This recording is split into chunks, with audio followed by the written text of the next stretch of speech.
Good evening and welcome to this evening's council meeting. I'd like to call the meeting to order. First thing I'm going to ask for is agenda changes. Staff have no changes to present this evening, Mr. Mayor. Okay.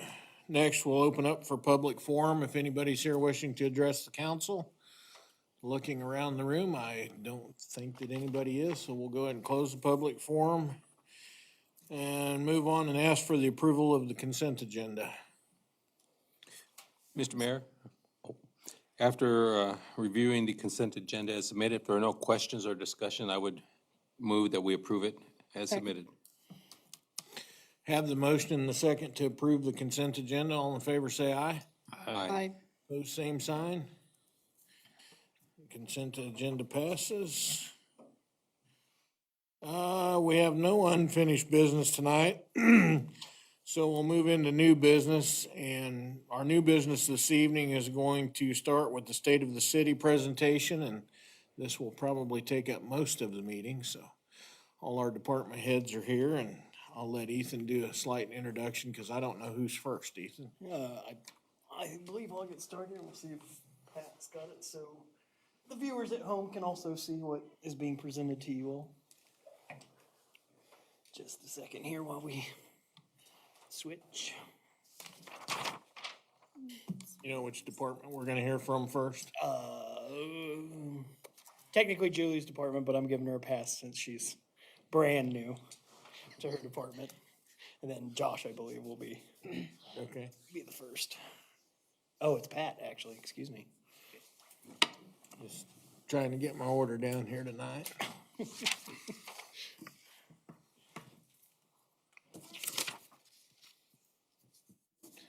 Oh, there's the mountain man. There we go.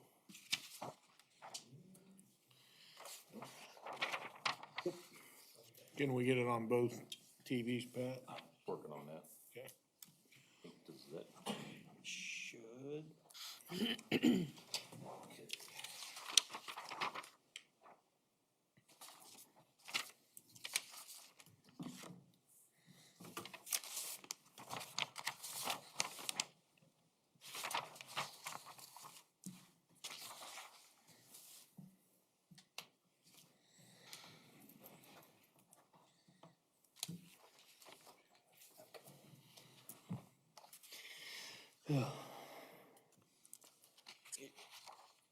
There we go. All right. So hopefully everyone is also seeing this at home. All right. So we just start with the governing body. Obviously, we had Councilmember Farmer, Wallace, and Campbell all finished their terms, but this is for 2021. So. As far as the governing body, 24 regular meetings were held, 1 special meeting, 5 work sessions. The 2022 budget was adopted following revenue neutral rate and budget public hearings. As far as legislatively, you passed 8 ordinances, 16 resolutions, and the mayor issued 6 proclamations. Tax exemptions were renewed for Legg and Martin. And then another big event, and obviously, beyond the February gas crisis, which is just casually mentioned because we talked about it a lot throughout the year, we did authorize Halstead to be a founding member of the Cayman Association Health Plan. So as far as community support, you can see there the amounts donated to various in community members. This does not include any of the actual Dragon grants, which will be covered here subsequently. And then you have your Dragon grant projects that were in 2021 for a total just shy of 50,000 that went out. And you can see there that 175 includes those 2021 graduate projects. But to me, that is a great number to see that has been put back into the downtown business community, considering that the Dragon Grant program only started in 2018. So basically 4 years of awards, and we've put 175,000 plus back in. As far as staffing changes, you can see there 4 new staff members came on in the departments they work for. Had 2 service awards for tenure. Golf Superintendent Sam Eberly made it 5 years, and Doug Haight made it 10, but then decided to retire. So that's, we were pleased he made it 10 and sad to see him go, but wish him well in retirement. As far as in administration and finance, there's 117 utility setups, which include basically any new utility account, be it a transfer, actual new move into the community, landlord swaps. 95 accounts went to the level pay program, which was a decrease from the amount of accounts we showed 2020. You will see also we had a decrease in our ACH. We did lose a lot of people when that February gas crisis came. You know, we had to stop those for a little bit while we let people work out payment plans, and we didn't want to cause overdrafts or anything when those high bills were initially generated. So we did basically lose some accounts at that time. We're hoping that we'll see those all come back on to those programs as they come. And as far as debit and credit card transactions, again, with the pandemic, we continue to see basically online, cashless forms of payment increase almost $85,000 in 2021 compared to 2020. So right now, the city does currently pay all those processing fees, but if we continue to see those numbers come up or go up, that probably needs to be a topic of conversation, because that can get pricey on our part. On the flip side, obviously it is a convenience, and we probably collect more by allowing online payments or that. So we could potentially detract if we were to switch that policy, but I do think it's a discussion that at least needs to be had in the future. And then you can see EMS billing fees collected was $228,000. Had a slight decrease in pet licenses sold, again, due to the pandemic and just kind of things are getting better. We held it both years, but we were down registrations at the actual annual rabies clinic. Still well attended, though. Staff members still feel it's worth the time to conduct that event. As far as golf carts, 27 golf carts were registered in 2021, which was an increase of 12. And you can see there the increase in revenue for golf carts. 26 cemetery spaces were sold, 122 building inspections were done. Had around 100 building permits issued in the year. Still had 3 new housing starts, and you have the breakdown there of commercial versus residential permits and fees. City Clerk's office continued to produce monthly newsletters in 2021. Just a note to you all as we look forward that we are switching that to quarterly, just to help save on costs, announcements, things of that. They still do Marquee and Channel 7 and various activities there throughout the year. So now it's Pat's turn. I will let Pat jump up and... You want to switch slides? Sure. I'm going to move this off to the side so we're not standing in the middle of y'all. Thank you, Mayor, Council. In 2021, we did purchase 51.8 million gallons, and we obviously sold 47.2 million.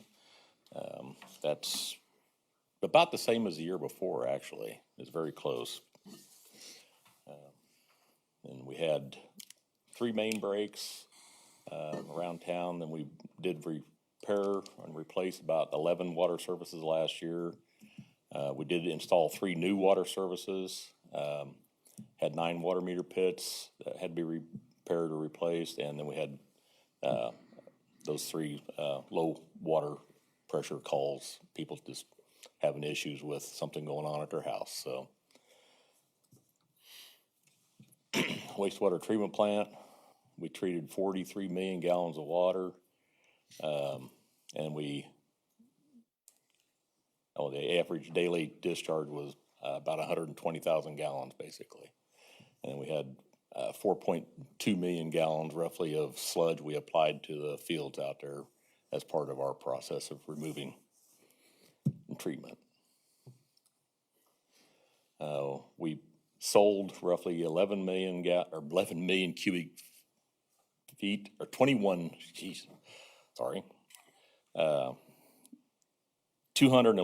million cubic feet of gas last year. We had the February storm that used up a big chunk of that gas. And then you threw some new stuff at me here. Yeah, sorry. The storm payments, what, 223,000, and then our loan balance as of the end of the year was 1.8 million, looks like. So we did install 3 new gas services. We had 2 gas services we removed. We replaced 1 yard line and had 26 leak response calls where people were having smell of gas all throughout the year. In the streets, we did 21 blocks of slurry seal.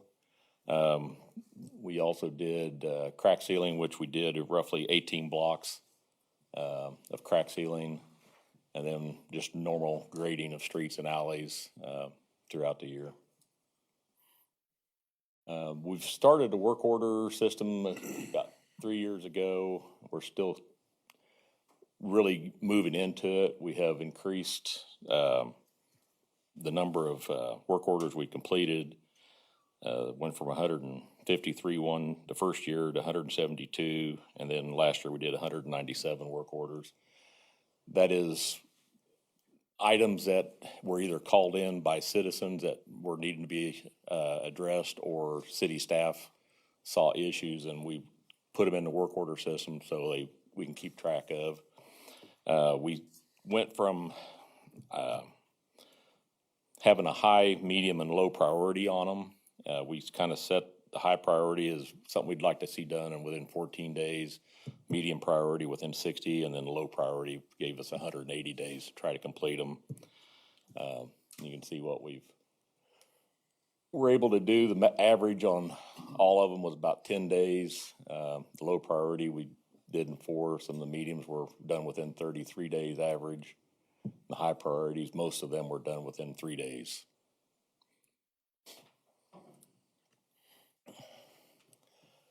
We had several windstorms we had to clean up debris after. We assisted with the installation of the new storm sirens that went up at the pool and down at 10th Street. We did 294 utility locates. We have our annual levy inspection, 2 leaf and limb pickups every year, Christmas trees at the beginning of the year. We assisted with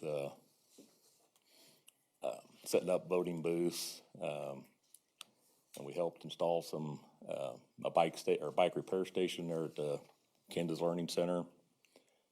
We helped set up decorations for old settlers and for Christmas. But old settlers, we assist with, about everything there. Clean up, setting up the parks, mud volleyball. There's quite a bit of work that goes into that. We also have to, set up for closing the streets on the streets art fair. And then I think we had only 2 events last year where we really had to salt and sand and remove snow. Pass it over to the police department. I do have a couple things that we've got projects lined up for the coming year. We're going to be trying to get 2 fire hydrants installed.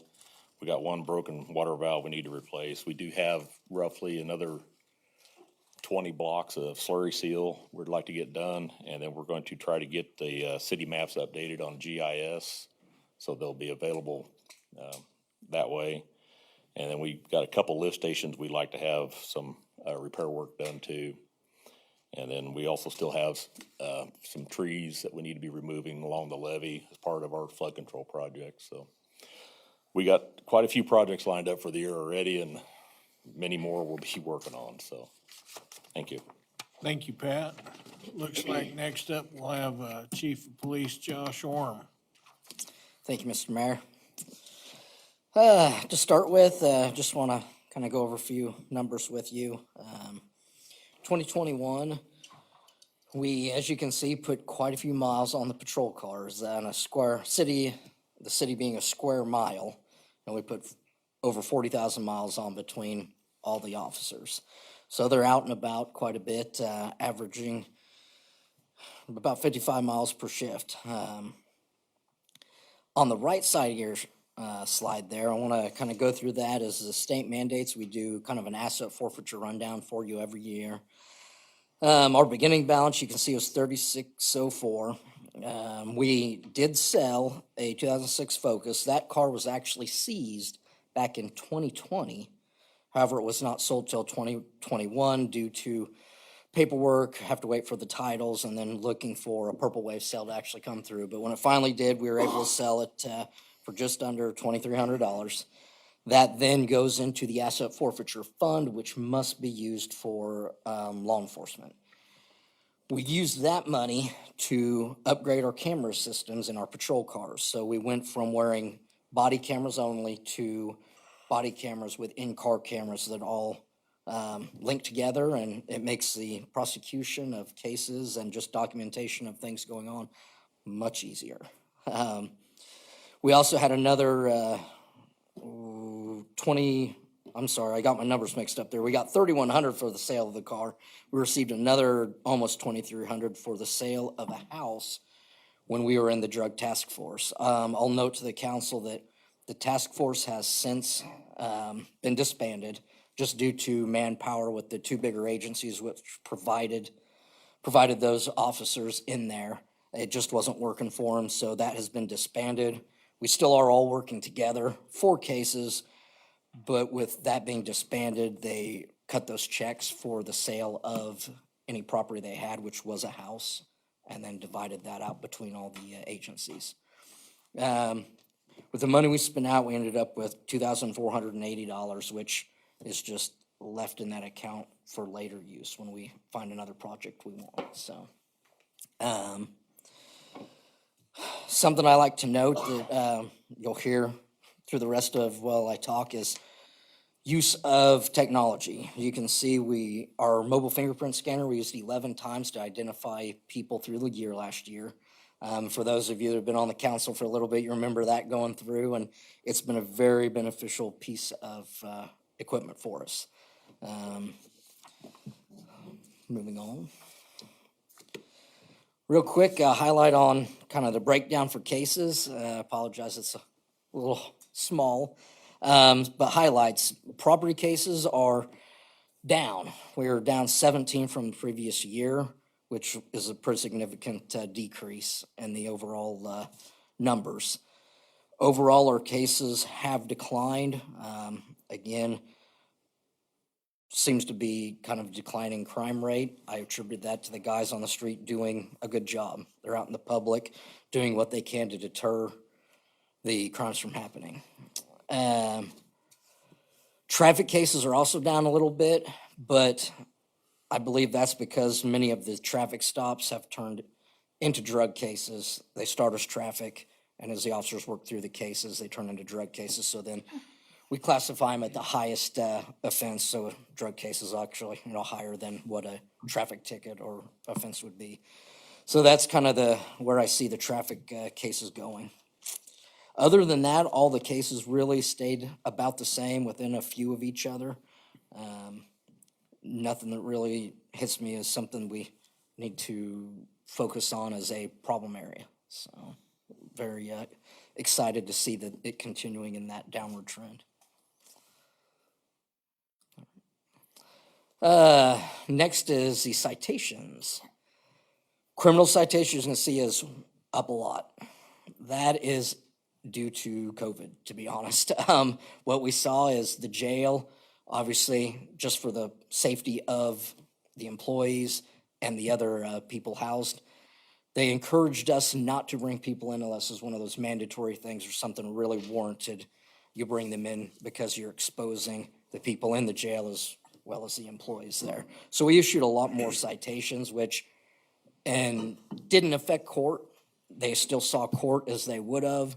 The only thing it stopped was us having to pay $35 housing for each person we took, because it's $35 a day. So overall, it did not affect how we operate, other than it was just less trips to Harvey County Detention Center.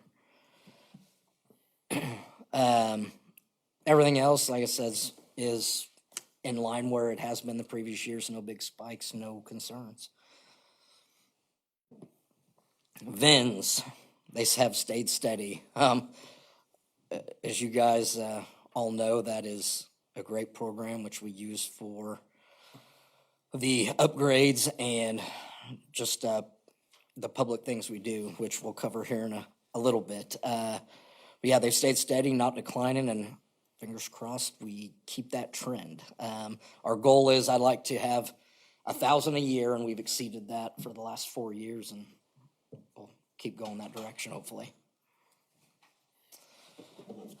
Now I know the mayor's favorite topic, the dog. We did have a change this year. The canine went to Officer Miller from Sergeant Stovall. That was, we felt Officer Miller would get better use out of the canine, being that he's on night shift, and that allows Sergeant Stovall to transfer into more supervisory roles. So the change was good. We went to deployments at Halstead High School 2 separate times upon their request. So we're working well with them, and anytime they see a need, they don't hesitate to give us a call. And did presentations for Dragon Start and the Lions Club. Overall, we logged 290 hours of training last year with Officer Miller and K9 Eddie. And breakdown, it's quite a few hours every month, and he's able to do most of that while he's working, so there's no additional cost to the city. It's real easy. He can just do anything from tracking to drug hides, just with his downtime, his normal shifts. So, kind of a breakdown of call-outs and what we saw with Eddie. We can attribute 12 drug cases through the last year. We wouldn't have been able to do them without him. Without his nose being much better than ours and being able to smell that stuff, the people they just gone on their way, and we would have never seen anything out of it. He was also used by surrounding agencies, Newton Police Department, Harvey County Sheriff's Department. They used him as well. He generated 8 cases outside of the city as well on call out. So he's gotten good use not only for us, but surrounding agencies that have saw a need for him as well. Seized items. We had 19 indications for marijuana, which ended up in just under 11 ounces of marijuana seized. 6 for methamphetamine for 9.7 grams. 1 indication for fentanyl, which was 6 pills, which I don't know how much you guys are following, but that's something we don't like to mess around with, and glad to have as much of that off the street as we can.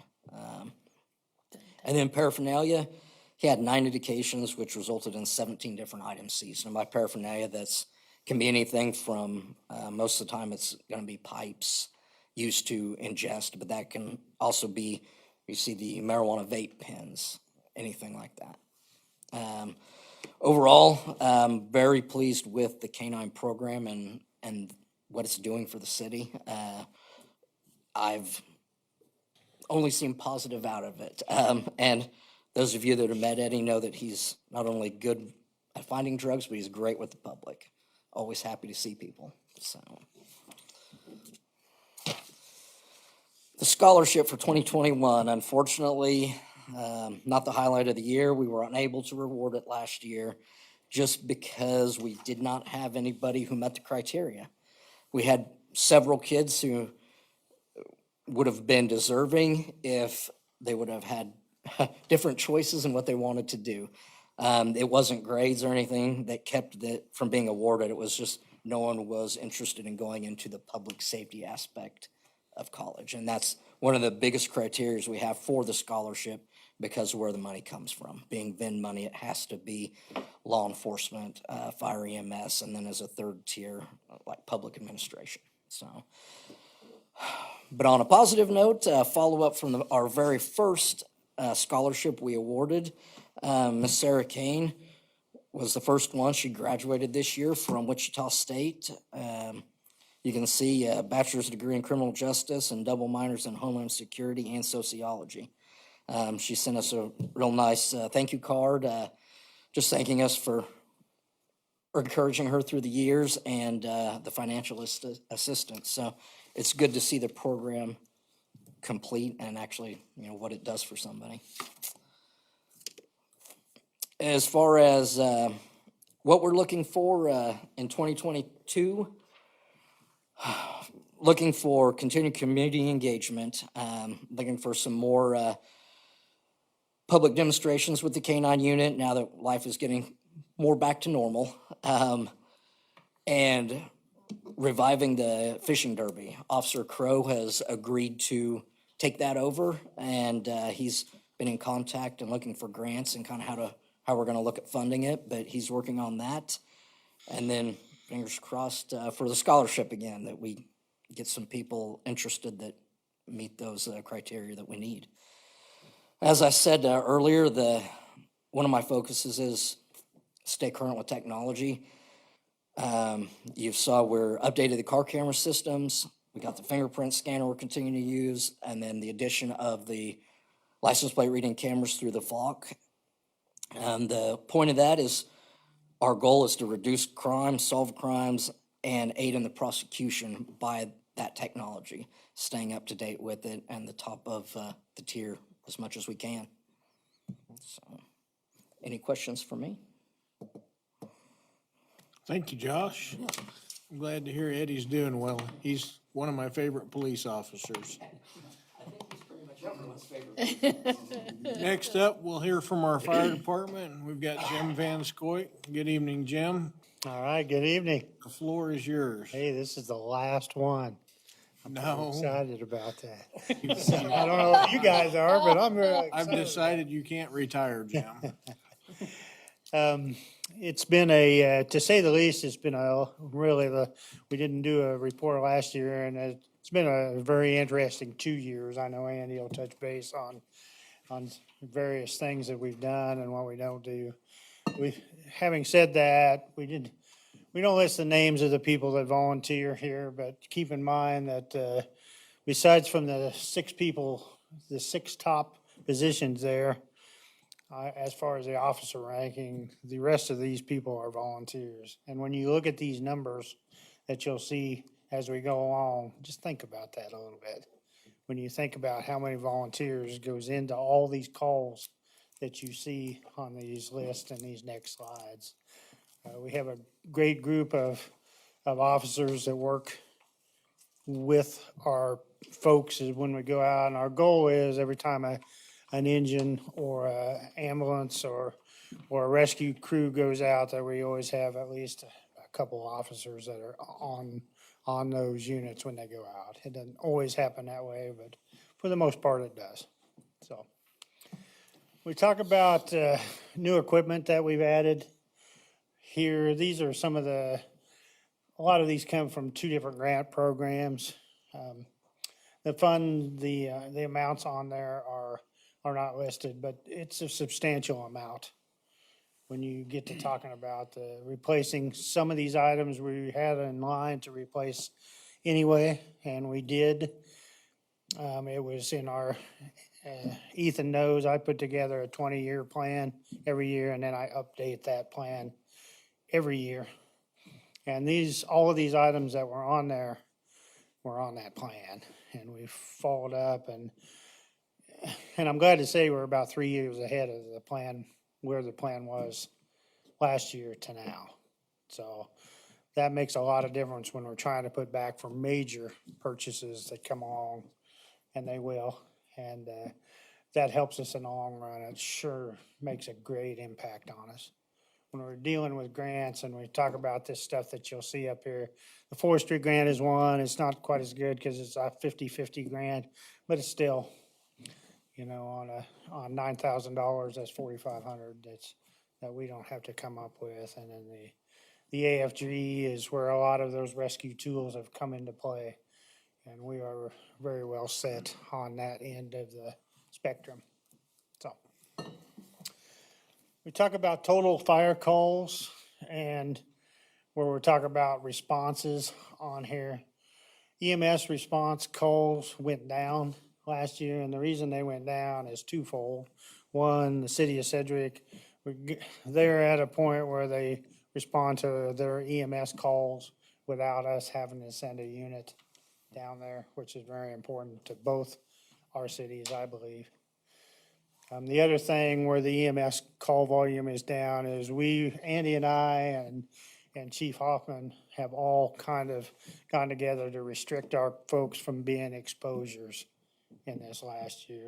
We don't send them we don't automatically send them to a lot of calls that we were sending them into just because of the COVID-19 to keep the exposure rate down. Everything else pretty much stayed flat.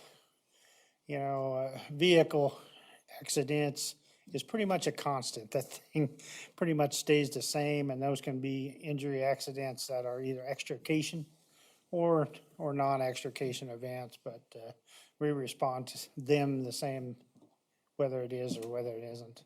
Mutual aid calls increased. We've got one thing about mutual aid calls is we also get that back on a lot of deals. We go to Newton a lot. You can see that in Andy's report. We do go to Heston. We do a lot of not so much out of county, but our neighboring county responses and things like that.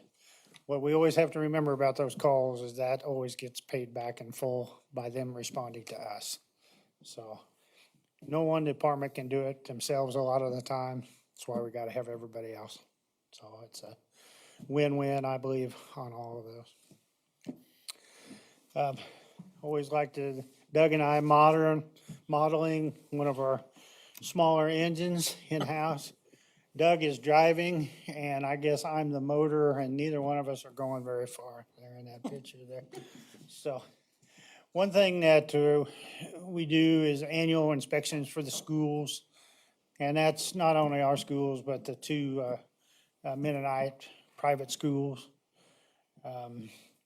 We obviously have a big interest in all the events that go around, from old settlers to trappers to fire prevention activities. All of those play a role, and we have a lot of kids come in and out, and that's a constant every year. So either we go see them or they come see us, and we get a kick out of that.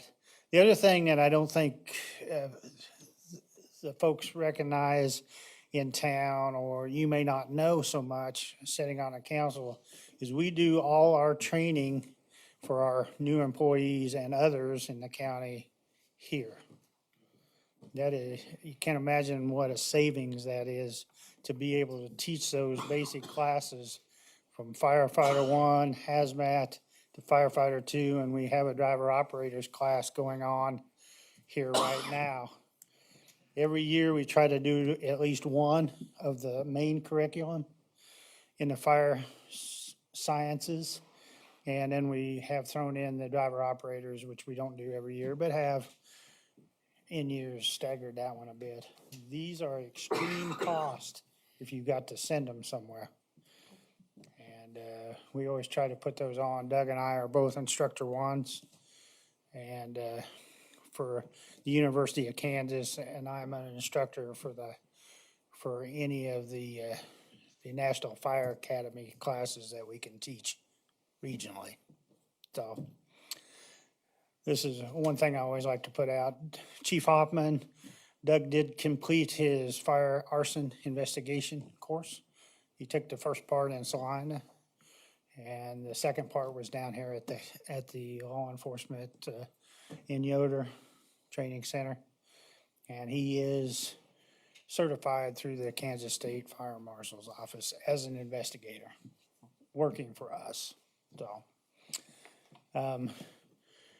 in a couple weeks, I applied for this about 3 years ago, but with the COVID stuff and all that stuff, they pushed it off and they moved it from last year to, and at the end of this month, I'll be going to Emmitsburg for the master fire instructor course, which you have to be invited to do that. So I'm pretty happy about that, pretty excited about it. So, all right. A few of the things that we're looking forward to on the fire end. We do have the rescue truck. Andy will touch base on it a little bit out there. It is equipped now and it is ready to go. We are in a pretty good position equipment-wise. Obviously, that can change from day to day. We are going to pick up the new fire command vehicle. It should be done this month sometime. I tried to look at it yesterday when I drove by that particular place, but it wasn't out, so. But it should be hitting the roads here, at least in the next couple of months, I would say. We have AFG grants out. One of them is for SCBA's, and that is a regional grant with our partners at Burton. Tried the regional route. Sometimes they like the regional projects, and that one is out. If that one is awarded, that's well over 200,000, so wish the best on that one. And we have several other grants that are out. We will do the forestry grant again. Don't know exactly what we're gonna go for on that, but that's kind of the outlook. And then everything else. So, any questions? All right. Thank you, Jim. Next up, I think we're gonna hear from the EMS department. Mr. Lowe, good evening. Good evening. Thank you, Mr. Mayor and Council. I want to start going over some data items first. Again, the numbers are a little small, but I wanted to put 2 years' worth of data on there so you could see the comparison on the current statistics. Our overall call volume did go down. However, the acuity of our calls did go up. So the call severity has increased. Just a couple of the quick go over some of the new council members on those color codes. Anything orange means a mental, behavioral, or psycho type call. Green is a non-critical, non-urgent call. Yellow is stable but could shift to a critical status. Red is a critical call. Blue is a cardiac arrest call. And black would be a deceased subject. The abbreviation of HOH would be Homestead of Halstead, which would be the assisted living. HHR is Halstead Health and Rehab, our nursing home in town. And the DCOS is Diversicare of Sedgwick. That would be the nursing facility down in the city of Sedgwick. With our agency assist and various backfills, these are EMS specific, not including what the fire did. We did 28 in Newton, 4 in Heston, and with ALS intercepts, those have been with Burton. We did 1 or 2 with Mount Hope, but we provided ALS intercepts to a BLS unit that had a patient go critical during their transport. Currently, from time of page to wheels rolling for EMS is 3.78 minutes. And just a quick boring statistic, for some reason, Monday was our busiest day of the year in 2021. Between 3 and 4 in the afternoon was our busiest time. So that was a little confusing to me, so. But those were where the computer data came up with. Next slide, please. Going over our EMS apparatuses and equipment. Medic 22 is a 2011 Chevy AEV ambulance. That unit has been remounted 3 times. That box is actually a 2002 box when it was created. Medic 23 is a 2016 Osage. It has had 1 remount. Initially, I had wrote down to Ethan that was a 2011 box, but I was incorrect. The 2011 was Medic 21. This was actually a 07 box on this one.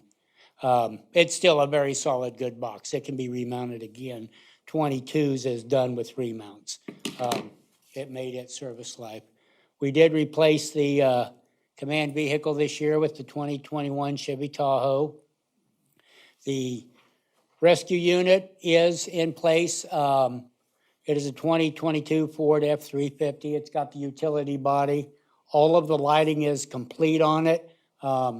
The only thing that we do not have on it yet is the striping and the lettering. All of that stuff has come in. It just needs to be applied, but it is here now. If you want to go to the next slide. That would be the current rescue unit.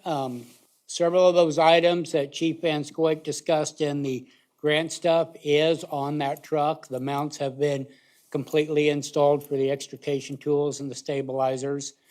The two front compartments each have an air pack in it, a flashlight, and a space for bunker gear to be put in. That rescue unit can go not just on vehicle accidents or EMS calls, but it'll go to structure fires. And what's called the rapid intervention team mans out of that truck. That should be if something bad happens to a fire team inside, that's the team that goes in after them. That's their main focus. Their equipment's on that truck, so it's not getting mixed in an engine. They've got all their rapid equipment right there on one vehicle. We're currently upgrading our trailer, what used to be the disaster trailer. We were going through a lot of expiration equipment on that. Training was not being kept up with it. We were doing a lot of staffing changes, so we're revamping our entire trailer. It is switching over to, it'll handle fire rehab. If the scene's going to become a several-hour scene, we'll bring the trailer out. It'll also be a communications trailer. It's going to have a variety of systems in it. It'll have the 800 system on it that we operate now. We also have a dual band VHF UH system that will go in and a high frequency system that will go in. Josh was talking on some of the technology stuff and everything going forward. Our 800 system is a great technology item, but however, when the state goes down, it's going to take us with it when it does go down. If something happens on the internet or the state side, the HF and VHF system puts us back on a redundant system. When all the fancy technology systems go down, I can sit with a computer and a radio and still send emails back and forth to FEMA without needing the internet. We can go over a radio system. We have antennas that can be deployed fairly quickly. We just got the stuff in. We're currently doing the wiring and stuff now, so we're hoping come June when the ARRL is holding a field day, then we have the trailer done and we can run a trial that weekend and try to make some various contacts throughout the country to make sure it's going to operate the way we want before we have to use it and find something out that's not working. So that is the goal on that trailer. I'm ready for your next one, I believe. We have taken one of the old monitors you guys replaced and put on our wall up there. That is actually two different items on that screen. On the left side is our Bricks 911. It currently shows no jobs, but as we get calls from dispatch, they can see the address, the type of call, what's going on when they walk in. This TV sets out in the apparatus bay right next to the ambulances. And then on the right is what is called EM resources.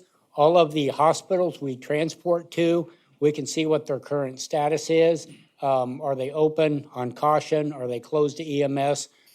What is their status of their ICUs, their PICUs, and various things? So if my crew comes out and somebody's going, well, we're going to Wesley, and I say, well, Wesley's not going to take us, we find this out when we're at the time of call what the current hospital status is. And we learn that being able to tell them right then when we know, as opposed to being halfway to a hospital and then nobody has a cell phone, we get sent to another hospital, a family shows up at one hospital, well, why isn't this ambulance here? Where did they go? We try to keep up. We're working better on trying to get cell phones from family members before we transport so we can keep them in the loop if we do have a change of destination during the transport. Pat did mention the storm sirens. After they got those installed, I kind of took over on the electronic side of it. Our comms trailer has the capability of setting the sirens off. We have a box up at the Halstead pool now. They can do like the lightning ones and things for the ball diamonds in the pool if something moves in. I have the capability in my vehicle and I have a portable radio. We also have a radio in the training room, which is our EOC next door, should we have to activate it, that we can set those sirens off. We did add several more messages and tones on that since we do have the messaging siren now. So we do meet some more guidelines with FEMA and some of the other people. I hope we never have to set the one off that says the levee has breached and is collapsing, but we now have a specific siren for that as well. Equipment capabilities, not a lot of this has changed. We're maintaining our performance measures of response times being down. Our ventilators are up and running. Our backup ventilator did have to go in and get repaired at Zoll. It had a oxygen filter failure on it when they checked it. Our Lucases are running. I have in my equipment fund plans to replace the two 800 radios and the EMS units to get our headsets online and working.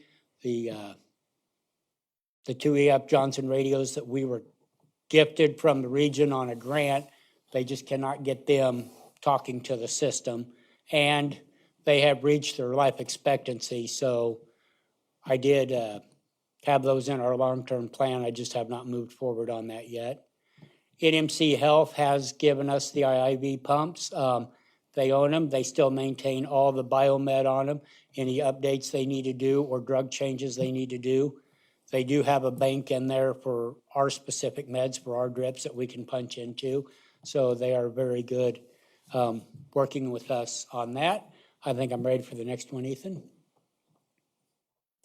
The simulation room, we have the mannequin up there that you guys approved. We're doing more training with it. The room is not really that green. The pictures did not do justice. Say, that's pretty distressing. I don't remember approving that color. Yeah.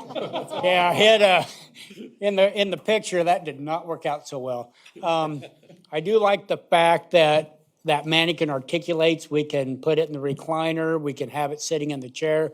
We can move it over to the bed.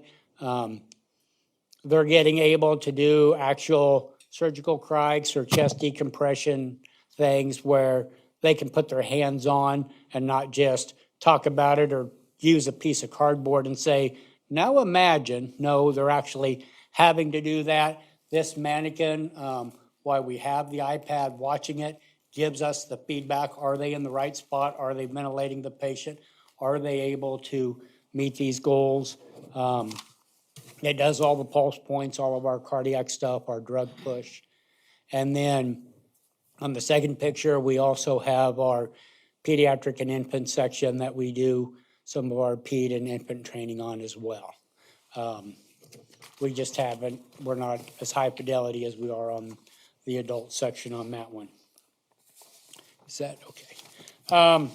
Just kind of our moving on with our goals and updates. We're still looking at ways that we can trim cost over at the station, making some changes on lighting, heating and air, just some small stuff, but anything that can cut things back.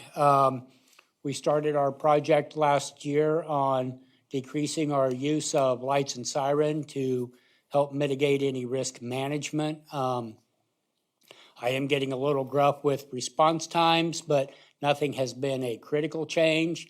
We're only talking 1 to 2 minute difference from what we were running, so it's a lot more safer that we actually make it on scene than running fast and have an incident and then you're waiting for a different ambulance to have to get there anyway. This is pretty much following suit statewide. I am currently on the KIMSA board. I'm the vice chair of the Region 3 board, and this has been pretty much a statewide initiative that we've been trying to roll out and push, and we're kind of on the early stages of that. We're working on the bicycle safety program. COVID kind of hit it and our CPR program to a standstill. We were wanting to roll that stuff out, but we're going to be working on some grant stuff for some helmets and some bike stuff. I've kind of touched base just a little bit with Josh, but we really haven't got that kicked into gear going, what our thoughts were on that. Again, other than that, our CPR collaborative, we wanted to get going, and we haven't been able to get all the cogs rolling again since we had that full stop 2 years ago, but we're hoping to get things moving again. Any questions, comments? You had talked a lot about radios. When do we hit end of life on the handhelds? We have actually already started that process. We probably have 5 more years on the 6,000 LIs that we have on our handheld radios. However, we are moving over to the Apex 900. Because we don't need all the channels we're carrying. I don't need channels for Northwest Kansas, up in Cheyenne County and all of them. We can buy 2 of the Apex 9000s for the price of one 6,000. So we bought 2 this year. We got a 50-50 grant, so we went with 2 of them. But our overt plan with Chief Van Scoik and myself is to start adding 2 radios a year. That will finish fulfilling our cash. And then as we start having failure, we're not having a whole group fail at one time. Thank you, Andy. Looks like next up, we'll hear from Parks and Rec and Mr. Grant Williams. Hello, I'm back again. I realize I was here 3 times at the last meeting. I apologize for that, but here we go again. Again, I'm Grant Williams, Halstead Parks and Recreation Director. We've been working at the Halstead Parks and Rec under a little different structure this year. Our new committee is up and running that you all approved. Adam Conrad, Wendell Donaldson, Joel Flory, Mary McDonald, Diana Schutte, and Lindsay Farmer. I'd like to thank them for their help in serving on that committee. They've given me some great guidance on things like Christmas decorations and where to head on next big projects and things like that. So I want to thank them right off. Again, this year we offered a basic sports for youths ages, soccer, a 5-week season we have every spring. Brief commercial that sign up is going on now for those listening at home. So check your book bags in the next 2 days. Baseball and softball for the youth hosted 19 nights of multiple games in June. So June is a busy month for us. In those, we had 9 different teams playing on our 2 diamonds this year. Volleyball, we host that as well. Any Saturday mornings in September and early October, we are at the school buildings using their facilities. We had 38 matches at home in volleyball this year for our 6 teams. Those are busy Saturday mornings with lots of kids involved. Basketball, our biggest sport traditionally. We run from November through the end of January. Had 104 kids signed up this year. 15 teams represented Halstead in our league. We hosted 48 games on those Saturday mornings, and we have a great turnout for those. It continues to be a good program for us. In addition to youth sports, we participated in community pickleball is what we host every Sunday night. I hear last night we had a great turnout and had 2 courts going from some of my local pickleball players. Everyone's invited to attend. There's no cost for that program. That starts at 7 o'clock. The swimming pool, our major undertaking every year. It was open for its 12th season already, which is hard to believe.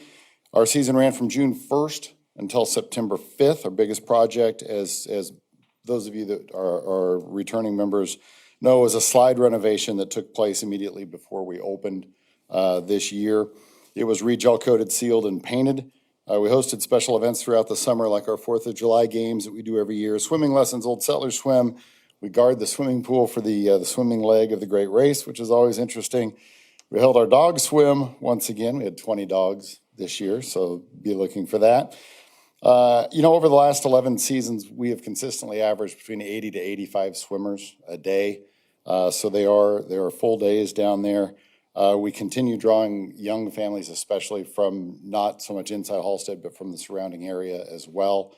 They tend to like our setup. That facility is exactly what we needed. So these 11 years have been great. We look forward to continuing to work there. Our summer youth theater program, some of you all have had kids involved in that. We had 64 kids participate this year in the summer musical. They rehearse during the summer. They put on 2 productions or 2 shows around Old Settlers. It's a fantastic program. This year's production was Charlie and the Chocolate Factory. For those who went to see it, you know what I'm talking about. I'd like to thank Claire Clifford with Halstead Schools. She continues to act as our director for that program. And again, that's no cost to the kids that are involved. It's purely by donation. Community kickball is a very informal program. We continue to host Sunday nights in Williams Park during the summer months. If you're ever bored on a Sunday night, we especially need members of the older ages, those over 18, because it's kids versus adults. And the more adults we have there, the better off I am, because that's a whole lot of running and things I'm not used to doing. But we usually get a good turnout for that, and that happens various nights throughout the summer, mostly Sunday nights in Williams Park. The other projects that we took on, in addition to the pool slide renovation, reseeded the softball outfield at Riverside Park. Both Fescue and Rye were used in the project. I think we had a great stand. I'm anxious to see it finally convinced that it's summer. I don't think it's quite there yet with the fluctuating temperatures, but I'm anxious to see it get played on as high school softball season is getting ready to gear up. Another one of my duties is liaison to the tree board. The tree board once again held its Arbor Day planting with sixth grade class at Halstead Middle School. Each year we plant a tree with the sixth grade class. We read the mayoral proclamation. We have them planted generally in the outside classroom area, which is on the back side of the school. They've been trying to develop, which has really come in handy the last 2 years when they've needed to get out of the classroom for COVID reasons. They've had a nice area to go to. Later in the fall, we planted 14 red tip maples around town, 3 of which ended up going into Scout Park, actually, as we lost a few trees in the wind event that happened as we were getting ready to make those plantings. So we redirected 3 into Scout Park to try to help the population of trees there. We did receive email confirmation last week that we've once again qualified as a Tree City USA for the year 2021. So thanks to everybody that had a part to play in that. As Pat mentioned, Old Settlers is always a big undertaking for all the city departments. We continue to host the softball tournament there. This year, I also got the opportunity to run a new event, the kickball tournament on Friday night, which was an interesting event to have. It was well received enough that it is on the schedule again for this year. So get your kickball teams together now. Projects for the upcoming year that we have planned, as some of them we talked about in recent weeks, reworking the softball diamond infield, as well as several smaller projects in the baseball softball area of Riverside Park that George and Josh and I went and looked at just the other day. We are looking forward to assisting to get the Riverside Park area ready for that new event in town, the Kansas Barn Sale that's visiting us in October. Some maintenance needs on the levee walking path will be coming your way in the upcoming weeks, as well as looking for options for online registration and payments. That's something I'd like to move to as more and more of the parents of the kids that are involved in our program are super computer and phone savvy. I think we need to move that direction rather than the note home from school and the written check. I get requests for online registrations all the time. So that is something we would like to work toward. As well, we continue to discuss the future of facility needs, especially baseball and softball, for the needs of both the city of Halstead and for what the schools need, so that those talks are ongoing, and we'll see where we end up. But that will come across your table as well. I would like to take an opportunity to thank all of the volunteers, all of our coaches, our volunteers, one of which is here tonight, 2 of which are involved in this body. Josh Oram, police chief, was the 4th grade boys basketball coach this year. I appreciate him. Josh Homewood, who is not here this evening but serves on the council, was the 6th grade girls coach, an undefeated season for them. So I appreciate they and all the coaches that volunteer and take part in our programs. And as always, if anyone ever has any suggestions for new programs they would like to teach, especially, we would be happy to help find a home for that class if that's something they want to do or you'll want to do, or additions that anyone would like to see. Please don't hesitate to contact me. I don't know what teaching specialties we have out there unless I'm contacted from the people, and we're willing to try anything program-wise to see if it'll fly. So if you ever hear of anyone with a need like that or a want to volunteer, be sure and have them let me know. I continue to appreciate the support of this body for Halstead Parks and Recreation. I know that the quality of life things that I deal with aren't necessarily the big money makers, but I feel they are strong necessities for cities of our size as we try to draw families into our area to convince them and make them want to live here. So I really appreciate what you've done for us throughout the year. That's all I've got. Thank you. Thank you, Grant. Well, Ethan, I'm running out of department heads, oh, nope, there's one. Yep. We'll Thank, hear about the golf course now from Mr. Eberly. yep, thank you. So you can see, our revenue this year was just right over 213,000, which sets a record for us. We had a lot of play. As you can see, we did fall a little short of our expense, which was 221,000, but we're working on it. So we're getting there. It's a lot better than years past. So this last year we had 104 members, which is a decrease of 12, which is still a lot more than we could ever expect, that I've ever expected, which is great. We've capped out on cart shed rentals with 43, and we did sell the lowest amount of punch cards since I've been here, but that's due to selling about 58 more memberships than we did in 2020. So that's really good to see. That's what I like to see is the high memberships. Total rounds, as you all know, just under 27,000 rounds. We have 6 leagues, 1 on Monday, 2 on Tuesday, 1 on Thursday, and 2 on Thursday, or 1 on Wednesday, 2 on Thursday.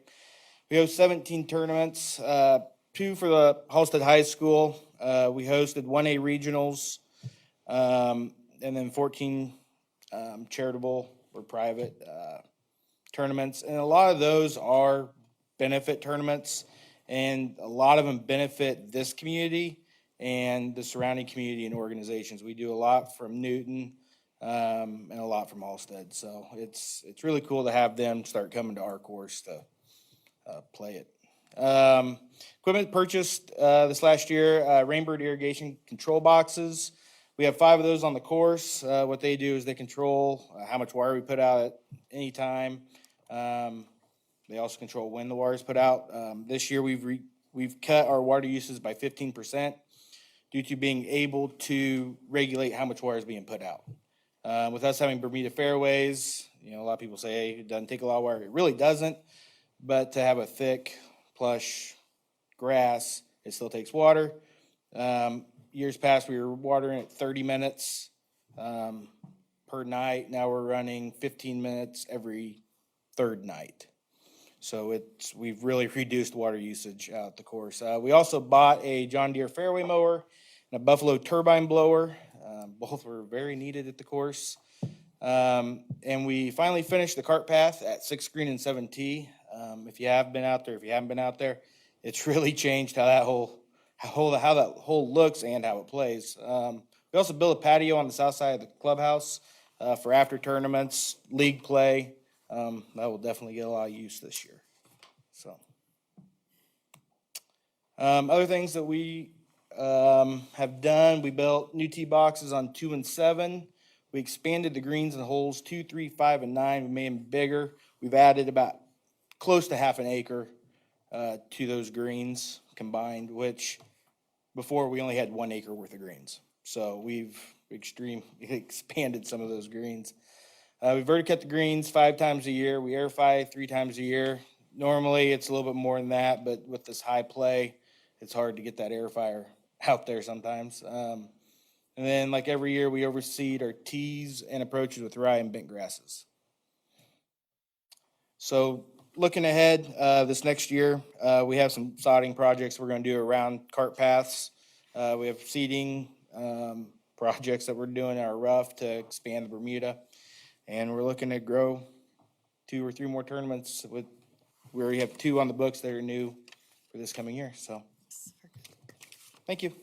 Thank you, Sam. I'll get with you and come out and do another grand tour one of these days. Yeah, that's the other thing I wanted to say was we're not located in the city, so it's hard for some of you guys to actually come out there and see it every day. I want to invite you guys to come out, give me a call.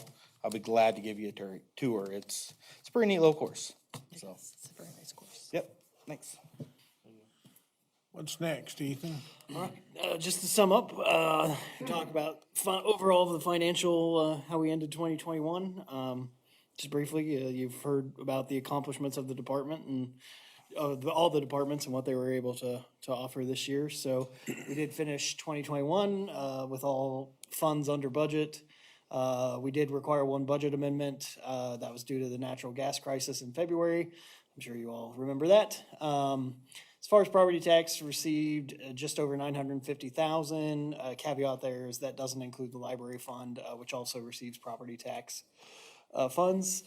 Sales tax, we saw significant growth, which has been a boon for the budget. It came in well over expectations, and same with the additional sales tax. So, not entirely sure what's driving that, but it's been welcome, and was unexpected compared to kind of where we thought performance would go with the pandemic and whatnot. So, as you can see, there's the additional sales tax per the previous governing bodies. That splits basically 108,000 goes to the bond and interest fund to continue making payments towards the pool. And then the other 45,000 essentially gets put in the capital improvement fund and gets earmarked specifically for quality of life projects. And then anything over that total, which is 153,000, anything over that amount actually stays in the general fund and is supposed to essentially serve as tax relief.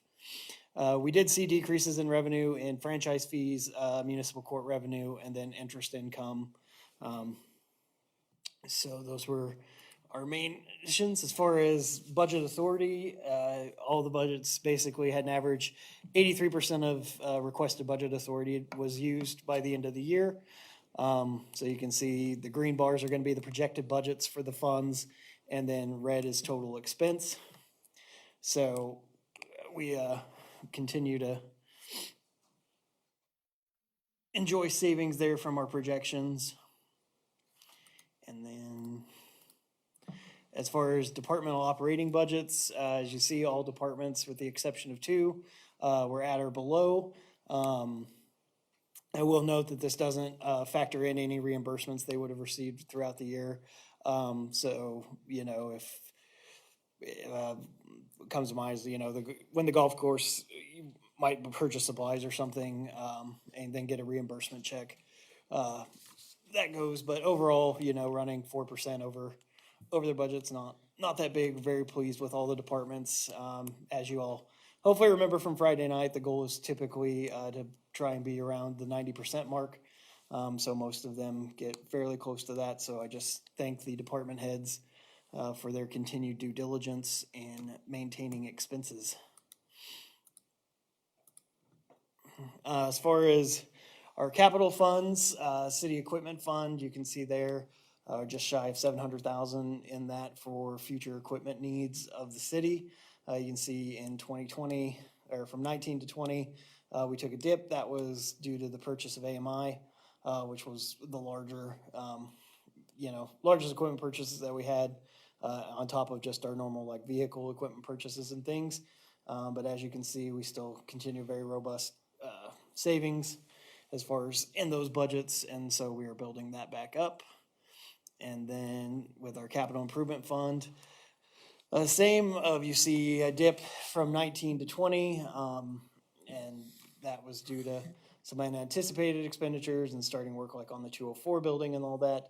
But again, we are slowly building that up for our future anticipated needs. We do obviously still have some outstanding funds from 204 still that would need paid, but most of that projects has the majority or 75% of that at least has already been paid out as of the end of 2021. So they're in good shape with our capital savings. So again, just want to thank all the department heads for all their work throughout the year, all of our staff for everything they do, and thank you all for your support of all that. And that is it for the state of the city, unless anyone has any further questions. Council, anybody have any questions? Well, that will conclude the State of the City presentation, and we'll move on to our next item under new business, and that is the base grant applications.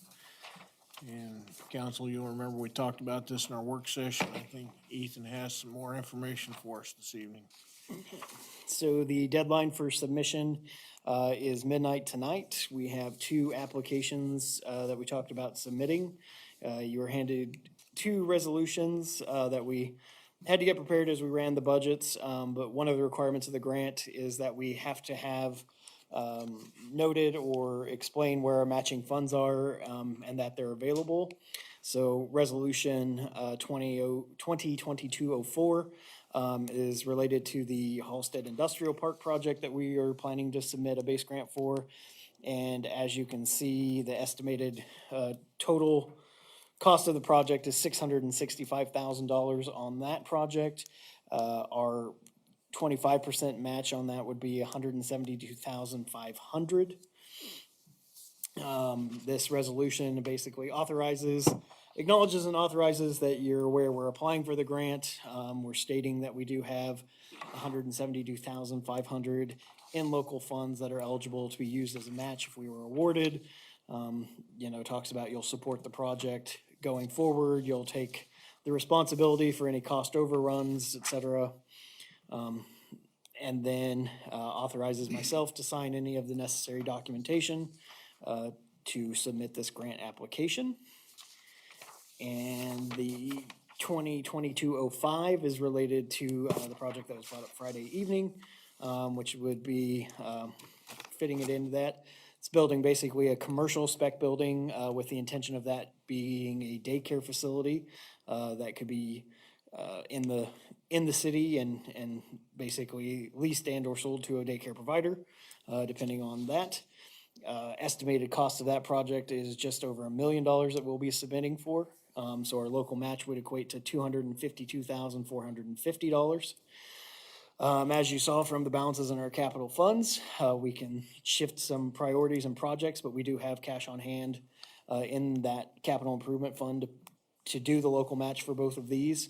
We also have access to our own American Rescue Plan Act funds that we have not largely talked about what we would plan to use those on, but we can also tap those for matching funds. So I don't feel either project is precluded or would be unable for us to meet the matching requirement, and has the same stipulations of you're authorizing myself to apply for the grant, acknowledge that, the money's there, it will comply with all the terms and conditions, authorize necessary signatures on that. So those 2 resolutions would both need to be passed if we were going to apply for both grants, or if we're only going to apply for one or the other. Just need to approve that, but this basically serves as our certification that we do have the necessary funds for our match for those grants. So here's an odd question. In a perfect world, let's say we were awarded both grants, would we be able to turn one of them down, as we probably don't have the cash on hand to handle both of those? We do. We do, okay. But yes, after you apply, and awarded, until you execute the final award documents, you basically can decline. That would be a wonderful thing to have happen, but In that scenario, if we were to win both grants for some reason, what does that do to future capital projects? That's pushing everything out quite a bit longer at that point, right? Yeah, it depends. We would probably want to sit down and say, precisely this is, these are the projects that were currently listed on deck, and are we comfortable with continuing to defer on that? Or again, that's where it gets into the American Rescue Plan funds. We could shift a portion of those to maybe meet one of the matches, as we haven't really talked about use there. So it doesn't all have to come out of the capital improvement fund. And some of the other projects, there's already money sitting in there, for projects from the marquee or stuff that we just haven't moved forward yet with, or have continued to defer. So and poor Marquis always gets put off. Yeah. As long as it keeps working. And council, you know, this is kind of a pipe dream. There's a lot of people applying for these grants, but, you know, if you don't apply for them, you can't get turned down. So it's worth a shot, so. With that, Mr. Mayor, if there's no more questions or discussion, I would make a motion to approve Resolution 2022-04, resolution related to matching fund requirements. Is that's good, okay. So you need a second. Second. Have a motion and a second to approve Resolution 2022-04. All in favor, say aye. Aye. Opposed, same sign. That resolution carries unanimously. And Mr. Mayor, also, I'd like to make a motion to approve Resolution 2022-05, also a resolution related to matching fund requirements. Second. Have a motion and a second to approve Resolution 2022-05. All in favor, say aye. Aye. Aye. Opposed, same sign. And that one passes. Okay, Mr. Mayor, also along with those, I'd like to make a motion to have staff submit base grant applications and authorization necessary signatures on required documents, Resolution 2022-04. Second. Have a motion, what was that motion, on the resolution for It was a second. staff to sign off? Right, On 2022-04. yes, sir. All in favor, say aye. Aye. Okay. And also with that, Mr. Mayor, also would like to make a motion to, on Resolution 2022-05, also authorizing submission of the base grant application and authorizing necessary signatures on required documents. Second. Have a motion for staff to file and sign off on Resolution 2022-05. Everybody in favor, say aye. Aye. Aye. Opposed, same sign. That one carries too. Well, Ethan, thank you. I know you were certainly tasked with putting together a lot of numbers on short notice for those, but I do think it's worthy of applying for those grants. That's going to conclude our new business portion of our agenda. We have no executive session, so I'm going to move right on to reports section, and I'll start with the governing body. And tonight, I'm going to start by picking on Derek. You have anything you'd like to bring forward to the governing body this evening, Derek? No, not this time. George? The only thing I'd like to say is thank you, Ethan, for working the weekend on these grants as you did. I know he's put a lot of hours on that, and thank you for all the department heads for what you do and for the numbers we were able to see tonight. I'll skip me and move to Denise for now. I'd like to echo what George said. Thank you to the department heads for putting all this together for us. And Ethan, I know you put in a lot of hours this weekend coming up with these, so thank you for doing that as well. Brody? I will echo everyone else's comments. Thank you, all the staff, for all the work that y'all do for our city. It's greatly appreciated. Now I'll come back to me and again, it's nice to have the department heads here every year for the state of the city. I always enjoy that part of it. We do get to see a little more detail on your guys' day-to-day operations and what you do. And you guys, all of you are a very valuable asset to the community, including Eddie. And so I just wanted to echo the council's appreciation for everybody. And on another note, I want to remind all the citizens that with the nicer weather, people that have golf carts will probably be getting them out shortly, myself included. And your registration is good for a calendar year. So if you haven't renewed your registration on your golf cart yet, I would hope that you would avoid that ticket and go ahead and get your golf cart registered. So that's all I have for this evening, and our agenda is finished. So I would entertain a motion for adjournment. Mr. Mayor, I'd make a motion to adjourn. Second. Have a motion and a second for adjournment. All in favor, say aye. Aye. Opposed, same sign. We are adjourned. Thank you, council. Does he not get to speak? He didn't even bother to.